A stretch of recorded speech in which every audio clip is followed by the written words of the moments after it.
Okay. Calling to order the regular meeting of the Board of Education. Today is November 4th, 2013, and we are meeting in the Fordyce building. Would you please stand and join me for the Pledge of Allegiance? I pledge allegiance to the flag of the United States of America and to the republic for which it stands, one nation, under God, indivisible, with liberty and justice for all. Call the roll, please. Mrs. DeAngelis. Here. Mrs. Lysy. Here. Mr. Smith. Here. Mrs. Sudar. Here. Mrs. Van Hoen. Here. All members are present. Okay, and I need a motion to adopt the minutes of October 4th and 28th. May I have a motion? Moved by Mrs. Sudar, second. Second. By Mrs. DeAngelis.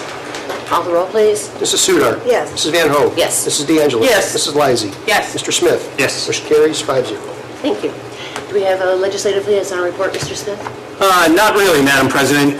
Just that there are some education committee meetings going on in Columbus. The Ohio School Board Association, which is one of the 8 Columbus-based groups that we work with to kind of monitor education legislation, is actually monitoring 70 different pieces of legislation that may or may not advance through the legislature in this final few months of the calendar year.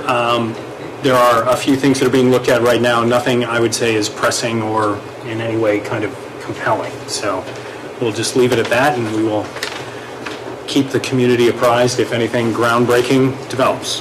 Okay, thank you. Do we have a student liaison report, Mr. Yes, DeAngelis? just a brief little couple comments here. First of all, just a reminder that Central and Forest Park has parent-teacher conferences on Wednesday, November 6th, and the high school has on Thursday, November 7th. There is no school tomorrow, even though most people won't see this until after tomorrow, but there's no school on the 5th. Upcoming events. I checked the website today and then I confirmed with the schools. Bluestone is having a Marco's Pizza fundraiser this Thursday. If you need more information, call over to Bluestone and they can give you some information about it. But Friday night at the high school is the Central staff versus the Euclid High School staff as a charity basketball game to benefit in the athletic department. And its admission for students is $3 and adults is $5. It's from 6 to 7:30. And then on November 15th, Shoreview is having a movie night for all students in K through 5. So that's just a few of the upcoming events that are happening. Thank you very much. Are there any visitor comments relative to the agenda? Seeing none, we'll move on then to reports and recommendations of the treasurer. Mr. Bassick. Thank you. Item 8 is a resolution to approve the 5-year forecast. I recommend approval. Okay, let's get it on the floor. Is there a motion? So moved. Moved by Mrs. Sudar, second. Second. By Mrs. DeAngelis. Go ahead. You may have the floor. And the ceiling and the wall.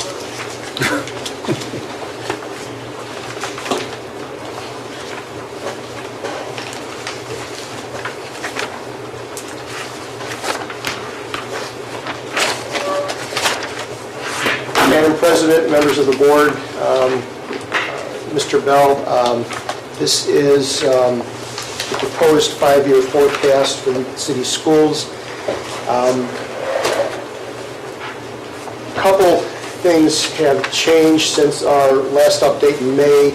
A couple significant things that actually improve the outlook of our financial future. You will see in a little bit that the state funding forecast has improved. Last May, you will remember that the state legislature was in the midst of their deliberations of the state budget. At that time, the Senate version was out, which called for basically a 2% increase for most districts, and that's what we had built in. You'll see that for the Euclid schools, it did come out better than the Senate version. Additionally, the outlook has improved financially due to the privatization of transportation.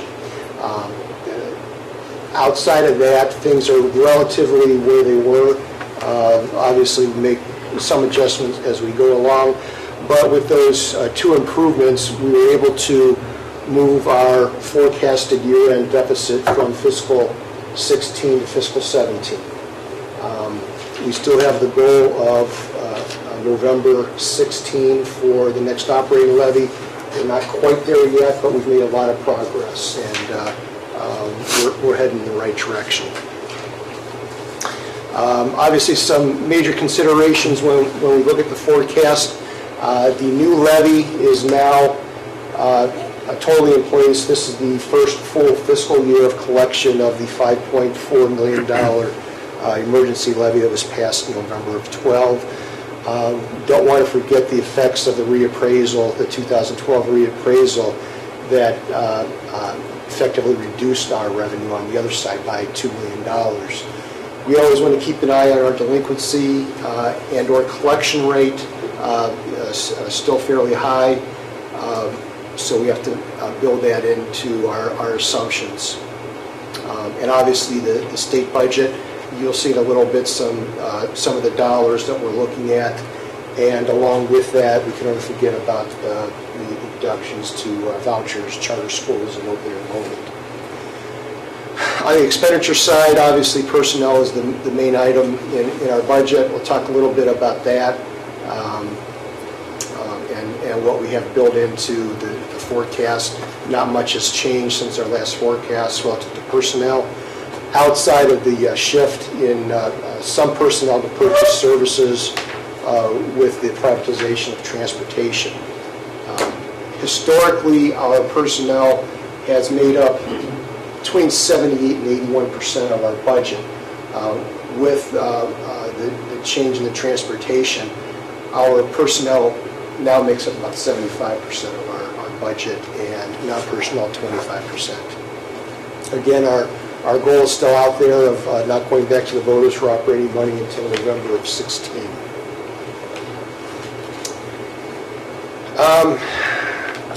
Some items we're going to look at real estate. Again, the first full year levy collection. Our actual collections last year, which effectively was half a year of the first annual year of collection, was $32.8 million. We're estimating $34.7 million this year. The county auditor estimates our collection rate based on current billings every year, and I've seen it drop over the last 10 years from, I think the highest I remember it being was about 97% years ago. They're down to 89.4% for the 2013 collection year. Now that's on current billing only. We also, as time goes along, collect delinquencies, and adding into the equation the collection of delinquencies over the last 3 years, we've collected totally close to 96% of what was billed. Most of that is current collections, but some of that is delinquent collections. So the assumption we've made here through the forecast is 95.5. Erred a little bit on the side of conservatism, but after going through the Great Recession, hopefully it won't drop too much farther. I don't think it will. So we have 95.5% built in. As far as the income tax, we've seen an average increase over the last 3 years of 5.7%. A lot of that increase was a rebound from the recession in the previous year. Fiscal 13 reflected an increase of about 4% from fiscal 12. So build in a 2% annual increase beyond this year and beyond that. Okay, the state funding formula. Several weeks ago, I presented to the board kind of an outline of the funding model. I'm not going to go through the whole thing again, but I just want to again show the main components of the new formula. The core opportunity grant is essentially equal to our old basic aid. That's where the majority of the money is. There's also money, separate money, although it's within the funding formula with different calculations of target assistance, special ed, K-3 literacy, economic disadvantage, and a few other things. Again, the core opportunity grant is the majority of the money. The Euclid schools will get a fairly significant amount for targeted assistance, special education, and economic disadvantage calculation. There is an important component in this new formula called the State Share Index.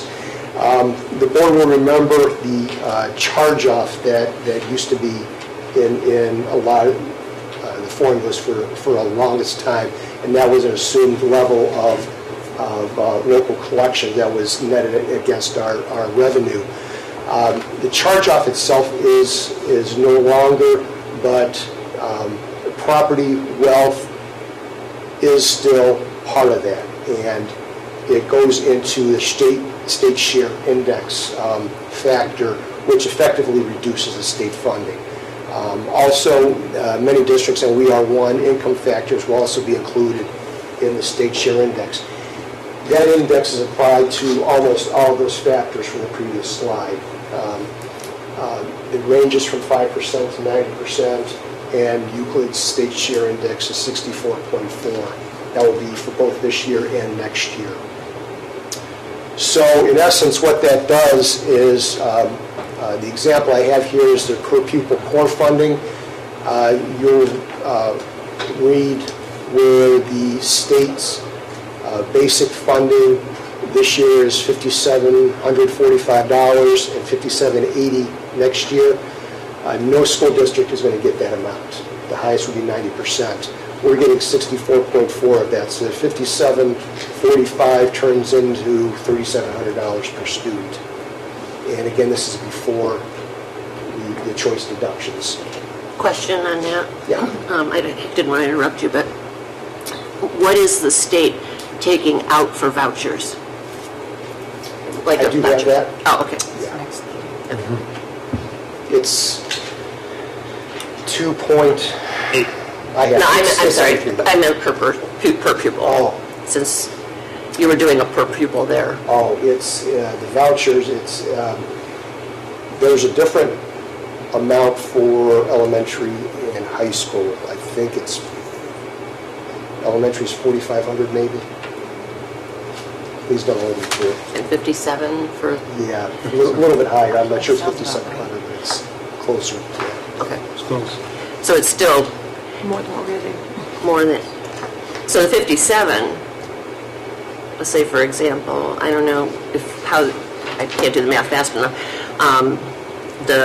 Anyone who even got 90% would still have some local dollars then going? Most of the districts who are at 90% don't even get that because they're on the guarantee.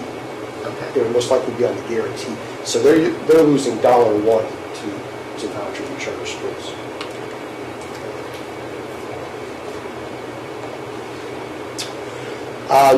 The formula, and I've got some numbers, and I believe it's the next slide, that shows some calculations that would give us significant additional dollars. However, the state imposed caps on the increases in the next 2 years, as we know.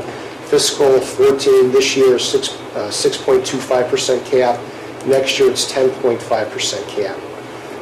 Now beyond fiscal 15, if this funding formula stays intact, and that's a big if, and if the cap is lifted or if it's raised, there could be some additional dollars, but I build in 3% overall increase beyond fiscal 15. Schools choice deductions. The actual numbers last fiscal year, $6.8 million for charters, vouchers $2.8 million, open enrollment $0.6 for a total of about $10.2 million. That's the number the state is starting us off with this right now. That number changes during the course of the year. Historically has increased quite a bit. So I do have a factor built in that I will get to in a little bit as far as the choice deductions this year. Okay, here's a summary of the state calculation. You'll see in the left-hand column, this is what the formula would show us receiving this year, totaling about $39.7 million. Most of those items are capped. There are a couple of exceptions. The special ed, which is a weighted funding model, is exempt from the cap, and the career tech is exempt from the cap. But with the cap, that $39.7 million is converted to $32.2 million. That's the gross for all Euclid students. And of course, the choice deductions, I added about $500,000 from last year's number. It has gone up quite a bit in the past. It's been reduced a little bit year by year. Last year was just under $700,000. I built in $500,000 this year. Going forward, I do have a factor of $300,000 in each year as far as an increase to school choice. So the estimated school foundation funding that we have in this forecast for this year is $21.5 million. And again, that number you'll see that number increases significantly in fiscal 15 due to the higher cap, and we'll get to that in a little bit. This is the revenue forecast in summary fashion. You'll see the real estate is pretty much flat. I bumped up just ever so slightly the collection rate over the years, just by maybe 0.1% every year, but we're essentially at 34.7, 34.8 million. Income tax, you'll see a 2% increase, increases it by $100,000 a year if you round it off. The state aid, you'll see a big jump again in fiscal 15 from 21.8 to 24.9 million. And then after that are the series of 3% increases that we have built in. Totally, we're looking to go from just over $70 million this year to $76.5 million by fiscal 18, at least in this forecast. Some key expenditure assumptions on the personnel side. These numbers are built with the assumption that the staff remains pretty constant. Last year we started with an overall 2% annual increase to personnel. This is inclusive of raises, steps, and the like. And that's kind of been our guide, our benchmark, and we did keep that in there. There is a reduction due to the privatization of transportation, obviously. Benefits are basically divided up into two parts, and it's almost 50-50. The retirement, Medicare, workers' comp, those go in line with wages, so I have a 2% annual increase built in there. Medical, I believe we're going to get a fairly significant increase this year. Probably in the double digits due to some claims information. If you remember, we had a real good year, actually a couple real good years. I think this might just be the year we need to take a hit. But we have built in 12% this year and 10% thereafter. Purchase services are increasing quite significantly because transportation is now a purchase service and not personnel. As we know, purchase services are more volatile than the other items in our budget due to utilities, special ed tuition, special ed transportation, those kind of things. So we tend to over-appropriate a little bit to be conservative. So what I built into this forecast is that this year we'll spend 96% of our appropriations. And it's been actually quite a bit under that in the past. We've hit below 90% a couple of times. So I believe that 96 is a pretty strong number to build in here. After that, we build in a 6% annual inflationary increase due to the volatile nature of purchase services.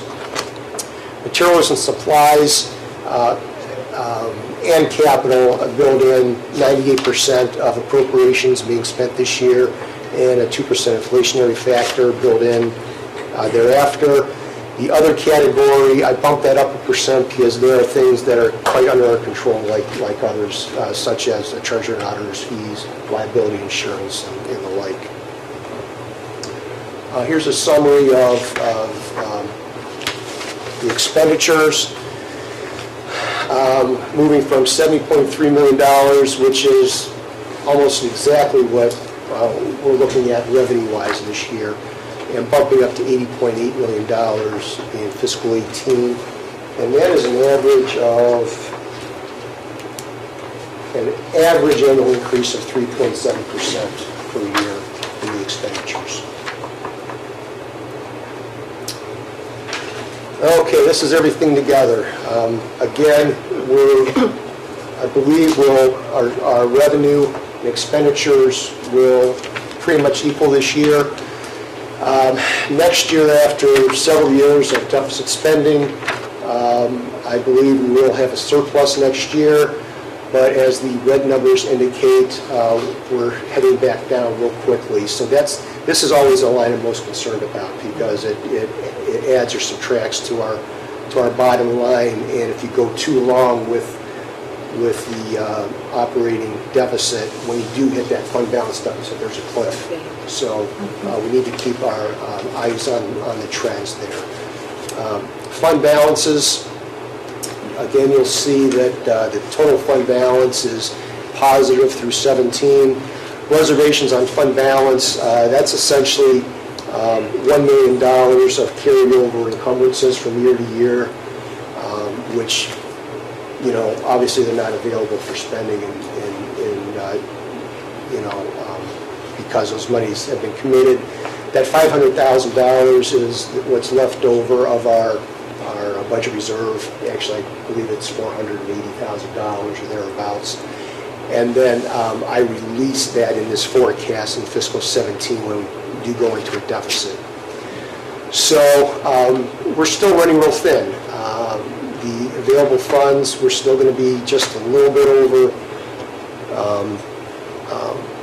zero this year. They'll forward balance in fiscal 15, but it's going to be tight. It has improved, but fiscal 17 is still showing a deficit of 1.7 million. That's our goal. In order to make it to the November of 16 election, we have to show, at least in our forecast here, a positive balance at the end of 17, because the collections come in a year after. Collections will start in 17. So, with that, I'd be happy to answer any questions the board may have. Does the board have any questions? Mr. Smith? Steve, thank you again for a very well prepared portion of bad news. We appreciate your succinct detail of the catastrophe that lies ahead. I really appreciate, and obviously that was a little bit tongue-in-cheek, I really appreciate slide number 7, which is the first slide on page 3, which is the foundation estimate calculated amount versus capped amount. And I would, as you're looking for the slide, I would politely direct those in the audience, especially those who have a byline, to look at the total calculated funding total and the total capped funding formula. So let me restate that for the benefit of those watching. So the total calculated amount is $39,656,216. That's what the state formula says the Euclid schools should get from the state of Ohio. The next figure, and then you've got, and above that is all the categories from which these different buckets of money come from, the total up to $39 million, and the figure just to the right of it is the capped amount, which is what we're actually getting. And then the total capped funding is $32,248,730. That is roughly a difference, if my math is correct, that I did very quickly, of about $7.3 million a year. And again, what I think the public needs to understand is that this calculated amount and the funding components, this is what the state of Ohio says we should be getting based on the students that we are serving and how many students we are serving. Yet, they've capped how much money we can actually get, which is, if you think about it, we've earned this much in their view, but we're only going to get this much, even though this is their funding formula. So this is sort of a giant unfunded mandate of sorts in the respect that we earn this money, but we're not going to get it. Now, how that actually factors out is if we were just getting what the state of Ohio says we should be getting, we would be getting $39 million in fiscal year 2014.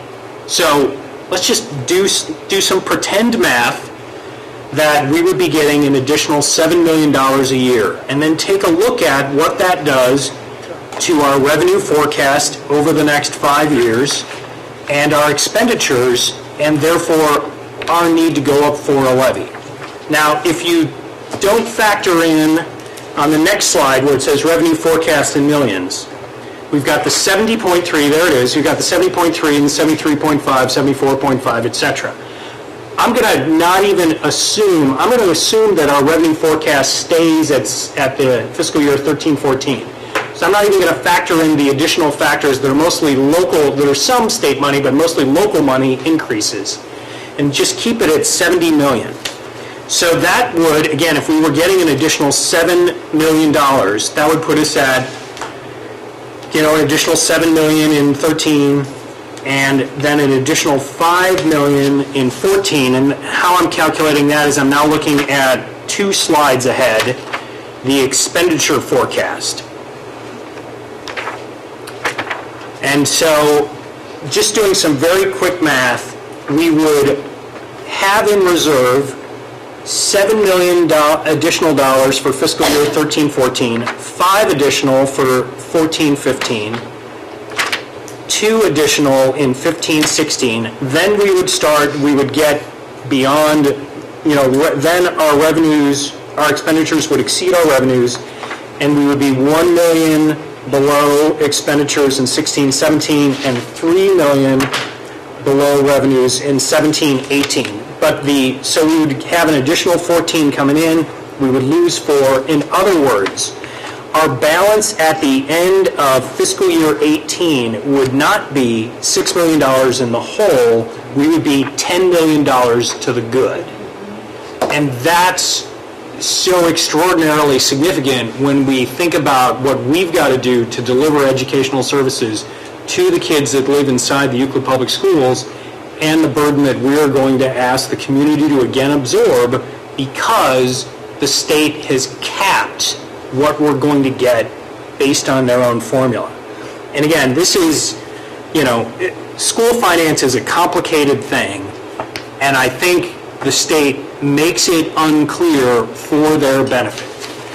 And again, Steve, the math that I did is fairly quick, and I literally did it as you were making the presentation, so I'm not 100% sure whether or not I've actually done those calculations correctly.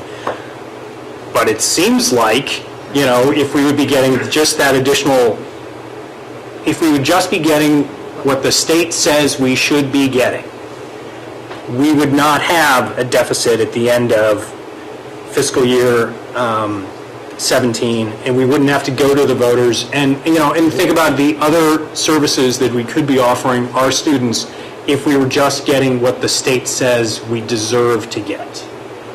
And so that's the point I wanted to make. Are there any other questions or comments? Well, you did a great job, as always, in forecasting and trying to keep it on the conservative side, which, as a board member, I appreciate. It's so difficult, as much as the state requires these 5-year forecasts, and Euclid was a school system that did 5-year forecasts before we were required. So we were way ahead of the game for a number of years.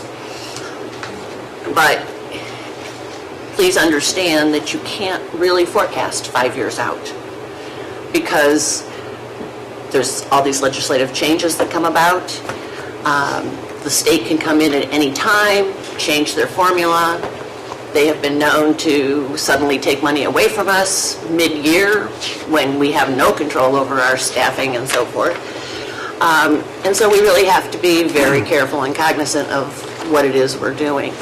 We're a people business, and people businesses are heavy on staff. That's the nature of the game. That's any service industry such as hospitals, government and schools all face the same issues of being heavily dependent on staff. Knowing that the state is pushing for us to do some other changes in our programming, we don't know when it's going to become mandated, and when it does, we expect it not to be funded, as is their past practice. So we can hope that we can stay fairly close to this and not have to make changes. It is the board's goal, and the public needs to know that we are working very, very hard, the board, the administration, and all staff, to stay off of the ballot until 2016, which means 4 years, even though we only promised 3. And we do that with the recognition that everybody's tired of paying taxes. Unfortunately, there is no alternative. As you see, when the state doesn't even give you enough that they calculate what we need, that's an issue. You know, they're saying what we need, they don't give it to us, and how they come up with 64% that they decide that's how much we're going to get of what they say we need. Also, please, if you remember back when Mr. Smith explains government financing, he always talks about it being a race. And you have the first leg of the race is the governor presenting the budget. The second leg of the race is when the House gets it. The third leg of the race is the Senate, and the fourth is what ends up coming out of committee. The cap was not thrown in until the end. So somehow in their wisdom, they decided that they should cap this, and I think it was really because all of a sudden they looked and realized that their wonderful formula was going to cost them a little bit more money than they thought. So they instituted this cap, which hurts us, and it hurts probably most of the districts in the state. So just please understand that we are working hard to stay off the ballot as long as we can, and if we can find some wonderful way, if the caps go away for some reason and we can stretch it longer, we will. It is not fun running levies. It takes a lot of time, it takes a lot of energy, and we are dependent on people with their goodwill to give us the money to even run a levy campaign, because we do not use taxpayer dollars for that. Also understand that this is only operating money. We also have a capital budget that is a separate entity, and we cannot use capital money to operate with. That is illegal for us to take money out of that capital fund and use it. So, for example, we could have a wonderful balance in a capital fund and really need it for operating. We cannot touch that. So we have to make sure that we have the money in the operating, and this is typical of the way schools are financed in Ohio. When we were in New Mexico and talking to the school people, we found out their state gives them the money that they need on a per pupil basis, and they don't have to go for levies. And it was so nice to hear. We told them they didn't know what they were missing, but they do have to go for any bond improvements, which we do too. But there are states out there, Ohio keeps saying they're going to change the way schools are funded, and in reality, they still have not met the requirements of the DeRolf situation. And I don't know if I'll live long enough to see it happen. Any other questions or comments? Thank you, Mr. Vasak. I'll wait for him to get up here before we call the roll.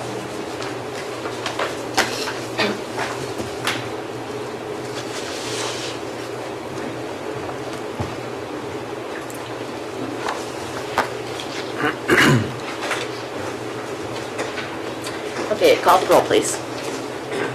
Mrs. Van Hoen. Yes. Mrs. DeAngelis. Yes. Mrs. Lysy. Yes. Mr. Smith. Yes. Mrs. Sudar. Yes. Motion carries 5-0. And my second item, item number 9, is a resolution to approve workers' compensation retrospective agreement. This will be our second year in the group retrospective rating program. Questions for you in just a second. Thank you. I recommend approval. Is there a motion? So moved. Moved by Mrs. Sudar, second. Second. By Mrs. DeAngelis. Yeah, you want to explain this again? Yes, for many years, we've participated in the Bureau's retrospective rating program. It differs from their normal program in that it's not quite self-insurance, but it's kind of along those lines where we would pay a minimum premium every year, and then we would pay actual claims for a period of 10 years, at which time, at the end of 10 years, there'd be a reserve and we have to pay that off. That has worked out very well for us. We've saved quite a bit of money compared to the regular program. Recently, the state, or the Bureau, allowed group retrospective rating programs, so OSBA started one, and we were invited in. We qualified for it last year and got in. And it basically operates the same for us, except in this program, although we take on no more risk than we did before, there is a chance and good chance of getting some rebates with this program, and we do anticipate those coming. So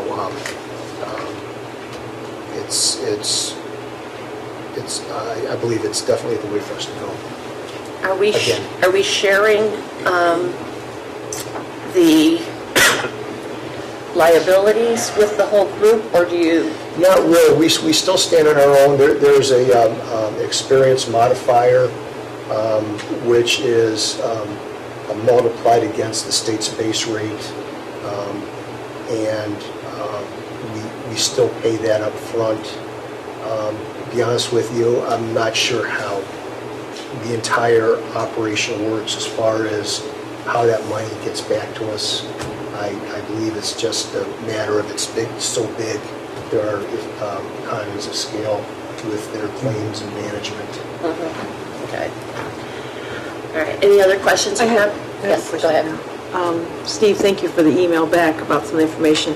So because we have less employees this year, because of transportation going as a purchase service, well, this going forward, it could drop because there's less employees, or is that being calculated in this year because that percentage of money and everything? This rate is being charged against the 2013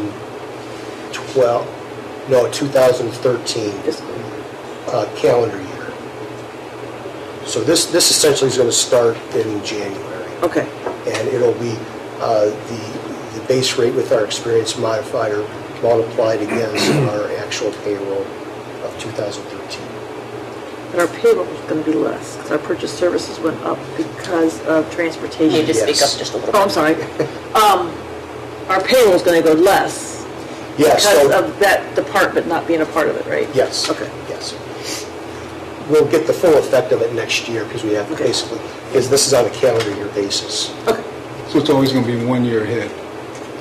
Behind. Yeah. When they Yeah. calculate behind, but 1 year ahead. And, Right. Yeah, okay. Okay. Any other questions or comments? Okay, thank you for always looking for a way to save those dollars. Call the roll, please. Mrs. Lysy. Yes. Mr. Smith. Yes. Mrs. Sudar. Yes. Mrs. Van Hoen. Yes. Mrs. DeAngelis. Yes. Motion carries 5-0, and that concludes my report. Okay, thank you. And we'll turn to the reports and recommendations of the superintendent, Mr. Bell. Thank you, Madam President, members of the board. I'd like to call Sue Maroney, our Human Resource Manager, to the podium, who will go through the considerations for certificated staff 2013-14. Ms. Maroney. Thank you, Mr. Bell. Madam President, members of the board, we have item number 10, which is considered certified staff of 13-14.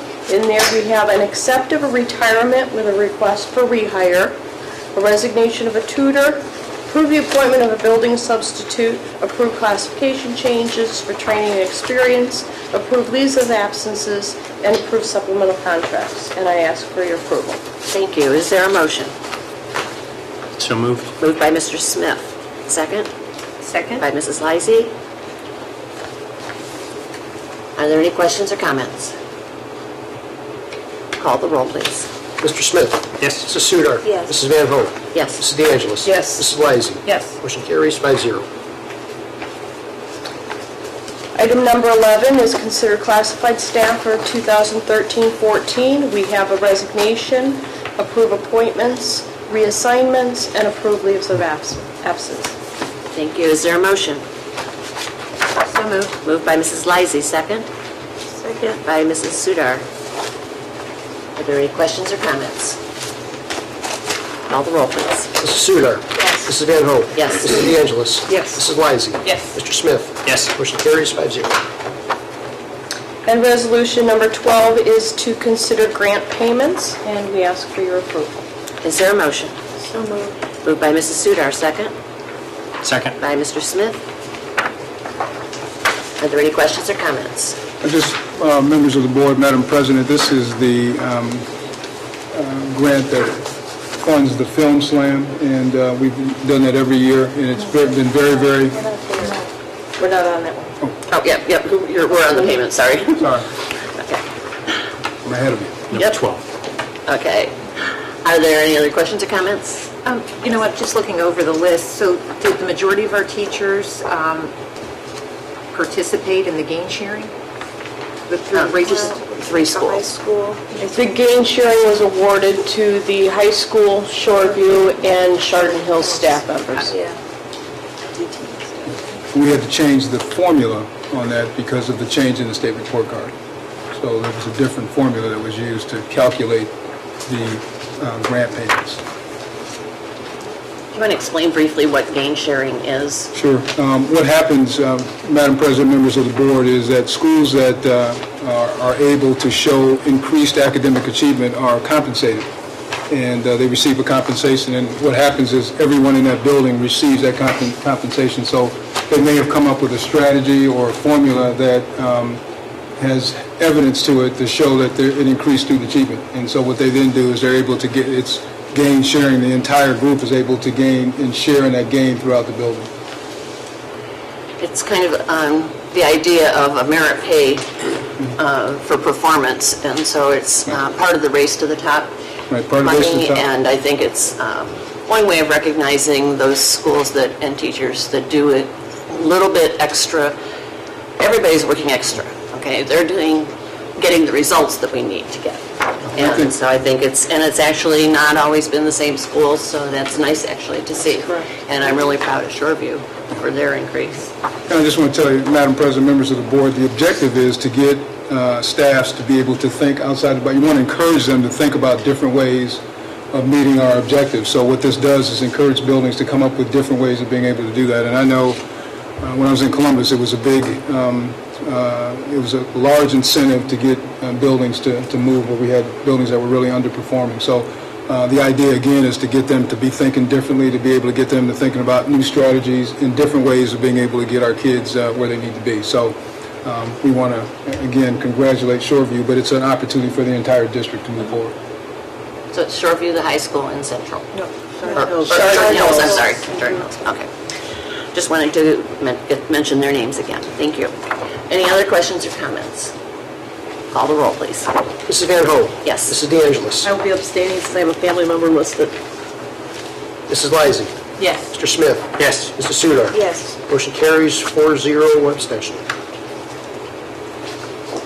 Okay, now it's your turn. What grant? Yes. Madam President, members of the board, I'd like to submit for approval a resolution to approve the grant payment and application and asking for approval. Is there a motion? So moved. Moved by Mrs. Sudar, second. Second. Mrs. De Angelis. Are there any questions or comments? Now, Madam President, members of the board, what I'd like to tell you is that this is a really fun and effective strategy at the high school to support the Film Slam. And what they do every year through the Martha Holdings Jennings Foundation is get the grant money to support their this production. And I had an opportunity to see that last year. Really well done. Kids think outside the box. They get a chance to actually work with the media. And I believe they had television person that was there at the theater. So it's really a very, very popular project at the high school, and I think it's something that really adds benefit and credence to the district. So asking for approval. Thank you. Any questions or comments? Well, just one comment is that what's very nice is that Film Slam last year extended beyond the arts program. And so we had an AP Spanish class that put together a film, but they did it all in Spanish with subtitles, English subtitles, which was really great. So I hope next year that we'll continue to see some of the languages, the AP language, it's coming together, maybe putting together, maybe a French movie would be really great. So it's nice to see that it's extended past our arts program and is trickling into other aspects and other departments of our high school. So. Okay. Any other questions or comments? Call the roll, please. Mrs. De Angelis. Yes. Mrs. Lysy. Yes. Mr. Smith. Yes. Mrs. Sudar. Yes. Mrs. Van Hoen. Yes. Motion carries 5-0. Tempted to vote we. I do. Madam President, members of the board, just two things I just want to point out to the board and to the public. Had an opportunity over the last couple of weeks, Mr. Vasic and I attended the school finance workshop in Columbus and had an opportunity to really go back and take a look at our finances. And you saw an excellent presentation tonight, but what you didn't see is some of the preparation that goes into that. And Mr. Vasic was very helpful in helping me to understand some of the what goes on behind the financing, and then also having an opportunity to meet in Columbus and talk about what's coming down the pike. So sometimes it's important for the public to know, as superintendent, where you get your knowledge and the adult learning that takes place. And so we had an opportunity to work together to really be able to bring some things back to the district, and so I appreciate him there. And then the second thing is this past week we had an opportunity to spend some time at the Council of Great City Schools. Had several of our staff. We're going to talk more exclusively about that, but I thought it was a great opportunity for us to see on a national level how we fare, and then also look at best practices across the district. And so appreciate the board's support and being able to make that happen. But it was an opportunity for us to get together, work together, and really be collaborative in looking at how we want to continue to move the district forward. So really just a great time, and had an opportunity to really sit down and see how things are progressing as far as where we need to be. One of the things that was interesting in our cabinet meeting today, I texted our Director of Curriculum and Instruction last week when I got information regarding our next generation assessments, because I got all alarmed when they asked us, "Are you ready?" And I said, "I need to make sure we're ready." And so it helps you to be able to look at those things before they become problems and start to put together the things that we need to put together. So again, I appreciate the board's support in that, and also appreciate having the board there to be able to work together to continue to move the district forward. So thanks for that. Can I just ask you to explain for the public what we mean by next generation assessments? Yeah, I say next generation assessments. What we're looking at is the new testing through the Common Core, and what will happen is that students will not necessarily be tested the way they are now. They will be on some type of device. We haven't figured that out yet, and I've asked several places, and they still haven't gotten that part of it together yet. But there'll be some type of device that students will be they will be tested on, as opposed to paper and pencil. And the advantages to that are the fact that they'll be able to get their responses quickly, within 24 to 48 hours. They'll be able to assess whether they are mastery or not. We'll be able to provide quicker intervention and be able to give them an opportunity to be able to communicate what they don't understand, and hopefully be able to get students back on track a lot sooner. So that next generation assessment really is the same as the new testing standards through our Common Core readiness expectations, which are the new standards that our students will be held accountable for. And just in case I missed anything, I've got our director, Heather Miller, which curriculum instruction. Heather, did I miss anything there? Would you go to the podium, please?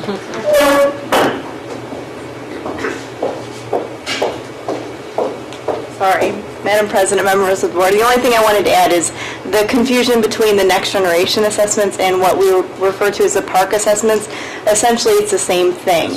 The next generation assessments just include Park and the science and social studies test from the state of Ohio. So we're now calling them next generation assessments, but it's really the same thing as the Park assessments. So.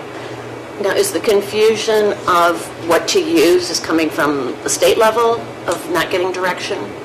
As far as the equipment? As far as the equipment. There's different tech requirements and specifications that are coming out, so they've given us a lot of different boundaries, but the confusion is what's actually going to work for our kids. So when we actually sit down and figure out how many students are going to be on a device at a time and what that device will allow them to do, we'll have a better understanding of if we have enough devices in place or not.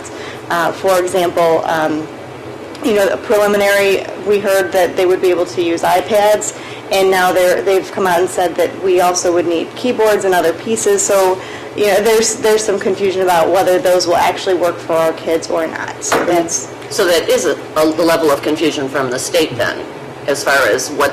I think until we see the practice tests, nobody really knows what it's going to entail. And let me add this too, because Madam President, members of the board, Mr. Barkowski has presented to you to let you know what we've done at the high school, upgrades and all of that. So we've got the additional bandwidth, we believe, to be able to support the next generation assessments and be able to accommodate that. The problem becomes, and this is something that at the conference was the same issue, is the fact that we don't know at this particular point in time what type of software is going to be compatible to the devices that we have, because we don't know what those devices look like yet, and we're still trying to get the specs and be able to get that in. Until we are able to pilot that, we won't know totally what our capacity will be able to accommodate that. So that's part of, when we talk about confusion, you'd like to be able to say right now, here's what it is, here's what it's going to look like, and here's where we're going to be able to go. We can't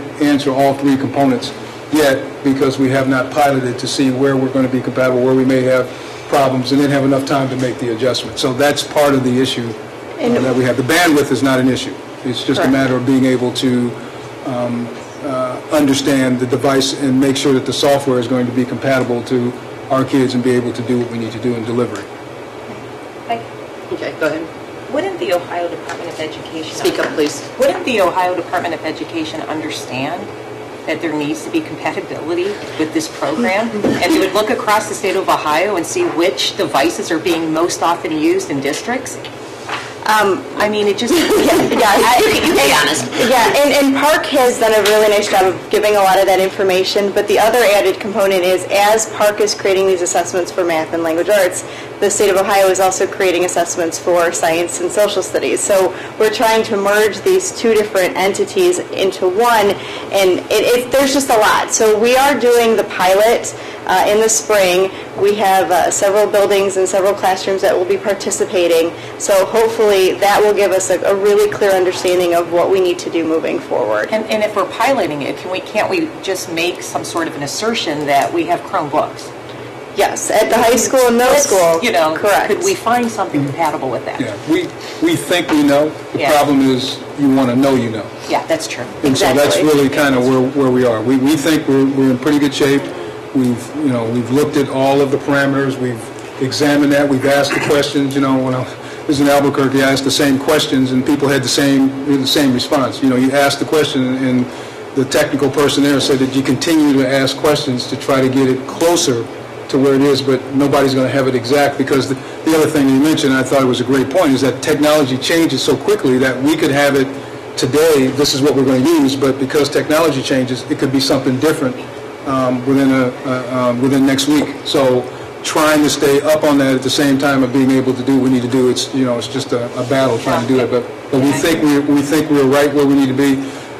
Mrs. Miller has done a great job of really making sure that we are on point with understanding where we could go down the road, and she has some connections with individuals on the Park Assessment Committee, so we've got some inside information as to where we think things are going to go, and we're using that to help guide our conversation and when we look at our devices. So we think we're in pretty good shape, and that's one of the reasons why we wanted to go to the Chromebook initiative, because we thought that would be able to do what we need to do. We knew the iPads might be a problem because of the keyboard.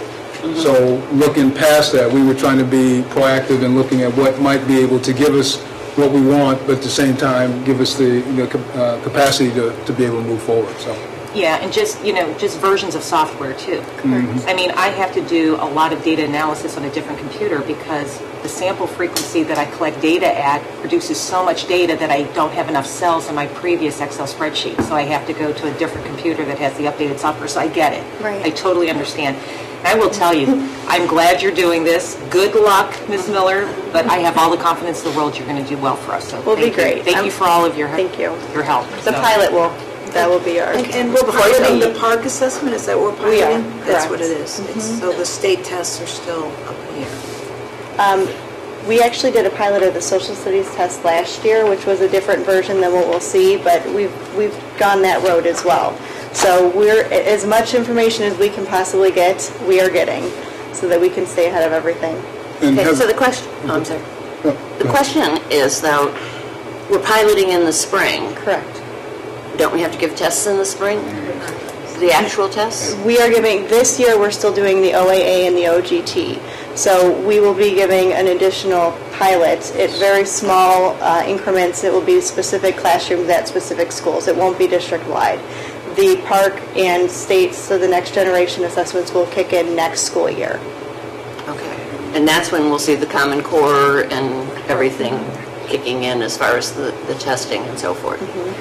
That's if the states don't object enough, because I've been hearing a lot of states are starting to get a kickback from their populations that are saying, they don't want this kind of testing, and so it's going to be interesting to see what happens with that.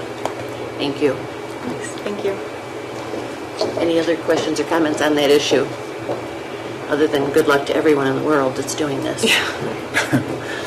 Okay, did you have anything else? No, and that concludes my report. Thank you. Do we have any communications or petitions? We do not. Or new or old business? We do not. Thank you. Do we have board members informal? Anyone? Go ahead. You want to? Well, I just wanted to sort of follow up with what Superintendent Bell was talking about. We had the opportunity to be in Albuquerque the last couple of days, attending the Council for Great City Schools. This was something new for us. We are not really considered a large urban district, so our ability to attend these sorts of conferences never came up in the past, but given Mr. Bell's engagement and involvement with this council, we had the opportunity to go there and visit and attend some of the breakout sessions. I will say that I had an opportunity to attend 2 breakout sessions that I thought were extraordinarily beneficial, especially for our district in terms of what we'd like to do at the high school and what we would like to do in terms of our new facilities. I had an opportunity to attend a session called Life After High School, How Urban Schools Are Supporting Colleges and Career Readiness. And Dr. Smilik was in that session with me. And I will say, Charlie, that was a very exciting session. Matter of fact, Dr. Smilik and I were texting each other back and forth and then texting back our colleagues because we got so excited. Again, it talked about Middle College National Consortium, and what it is preparing our kids for college and for career readiness, but using partnerships within the community, not just community colleges, but extending out to some of the major universities within our area. And they also talked about construction being done at the high school. It's called a Futures Academy School that they're doing in, I forget which city they were doing that in. It might have been Houston. I can't remember, or if it was Buffalo. But what was interesting is that they reached out and created industrial partnerships where they would have people within the industry coming on campus to teach the specific classes. And we're in the process right now through the initiative with Mr. Higley in our facilities and through Mr. Bell and with Dr. Smilik, where we had went out and made contact with Hosemaster, Sopco, and most importantly, Lincoln Electric. And those partnerships have already been established. And it's already being done in these cities, and it's being highly successful. So at the end of the seminar, I had a chance to speak with the two panel presenters.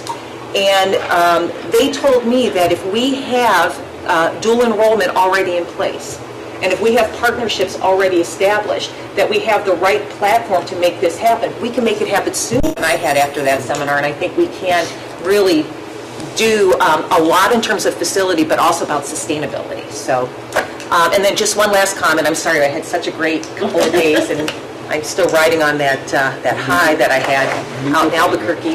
But the other thing that we had a chance to do was visit the Los Lunas Public School System for an entire day. This is a district that's outside of Albuquerque. It's considered a rural district, actually, but it's very large.